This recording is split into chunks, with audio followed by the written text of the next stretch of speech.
Hey,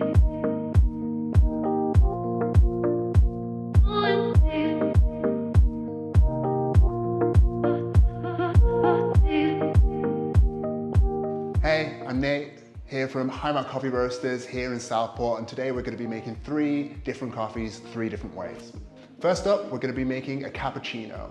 Cappuccino is based off of the Viennese drink cappuccino, which is named after Capuchin monks and the color of their robes. So there's no white frothy coffee going on here.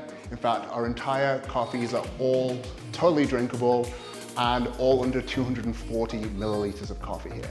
We're going to be using 18 grams of ground coffee for 32 grams of espresso and topping that up with about 200 milliliters of steamed milk with a little bit of extra chocolate for that flourish. What we're going to do, we're going to grab our coffee. We pre-dose all of our coffee so that it is ready to go as soon as we want to make a drink. Give it a couple of spritzes of water, that just helps with a little bit of static there.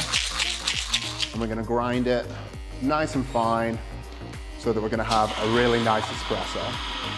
Flip it into our portafilter.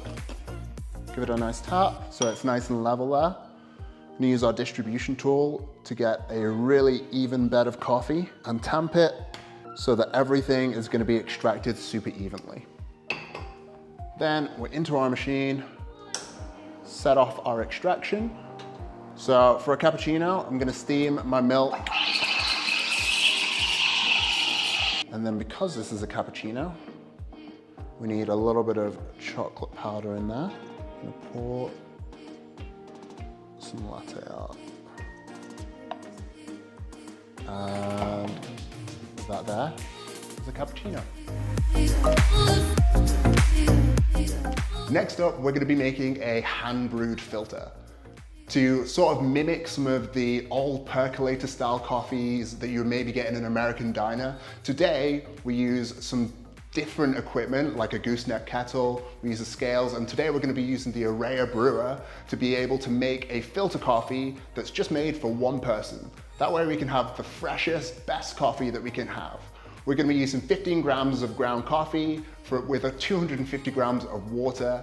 We're going to be brewing that over the course of about 3 to 4 minutes, and we're going to be having a black coffee that is going to represent every single flavor that we're looking to identify within our coffee today. So with our hand brew, what we're going to be doing, we're going to take our paper filter here, we're going to put it into our Araya brewer, we're going to settle that really nicely. We're just going to pour some hot water. It's really important with good coffee to make sure that we are timing and weighing things so that everything tastes exactly the same every single time. So I'm pouring my water at the same time every single time that I make one of these brews so that we get a beautiful representation of exactly where this coffee comes from. And with those last few drops, I'm just going to remove this brewer. I'm going to take my coffee, give it a good swirl, and serve it in one of our handmade ceramics. And that is a hand-brewed filter. Finally, we're going to be making a cold brew tonic. Cold brew is an amazing thing. It's super easy to make. All we're going to do is we're going to take coarsely ground coffee and we're going to brew that in cold water for a really long time, somewhere between 18 and 24 hours. We're then going to use that cold brew, which is a concentrate, and we're going to dilute it with a little bit of tonic water and maybe a little bit of syrup, depending on how we like it. And we're going to wind up with a delicious, almost coffee soda drink that is fantastic for warm summer days.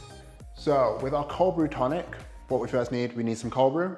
And like I said before, this takes 18 to 24 hours to brew up. So here's some I made earlier.